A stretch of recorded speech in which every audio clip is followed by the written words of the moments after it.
آپ کو پتہ ہے فلسطین کے حالات کس قدر تکلیف کا شکار ہیں، اور جب سے یہ مسئلہ ہوا ہے تب سے لے کر اب تک درد، تکلیف، خون، اذیت، بھوک، تڑپ، بے بسی، کمزوری اور مسلمانوں کی بے حسی بڑھتی جا رہی ہے۔ پتہ ہے اس کی وجہ کیا ہے؟ اس کی وجہ جو نبی پاک علیہ السلام نے ہمیں بتائی ہے نا، وہ یہ بتائی ہے کہ زندگی سے جب تمہیں پیار ہو جائے، دنیا سے جب تمہیں پیار ہو جائے اور موت سے جب تم ڈرنے لگو، پھر تمہیں وہن ہو جائے گا، پھر کافر تم پر لپکیں گے، پھر تم کمزور ہو جاؤ گے۔ جب جینے کی ہرس بڑھ جائے، جب آسودہ طرز زندگی انسان کی طبیعت سے لگ جائے، پھر اس کا مرنے کو جی نہیں چاہتا۔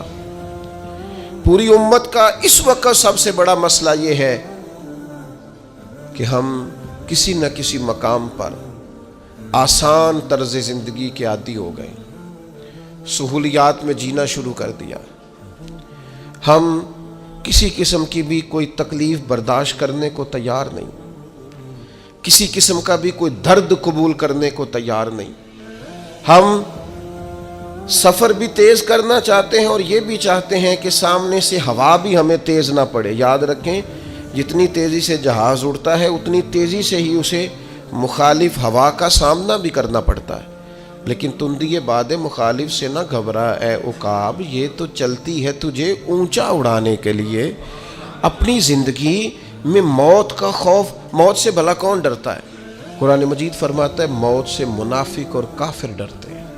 یہ موت سے ڈرتے ہیں، بجلی آتی ہے، کڑک آتی ہے تو یہ ڈرتے ہیں۔ موت کے ڈر سے کیا کرتے ہیں؟ یہ اپنے کانوں میں انگلیاں ڈال لیتے ہیں، من السوائی کی، کڑک کی وجہ سے۔ کیوں انگلیاں ڈال لیتے ہیں؟ یہ کڑک ہی ہوئی ہے، صرف بادل ہی گرجا ہے، انگلیاں ڈالنی کانوں میں۔ یہ منافقین کی بات پہلے سپارے میں ہو رہی۔ اس کڑک کو بھی نہیں سہ سکے، برداشت نہیں کر سکے، انہوں نے انگلیاں کانوں میں ڈالنی، وہ کڑک یعنی صرف آواز ہی تھی ابھی۔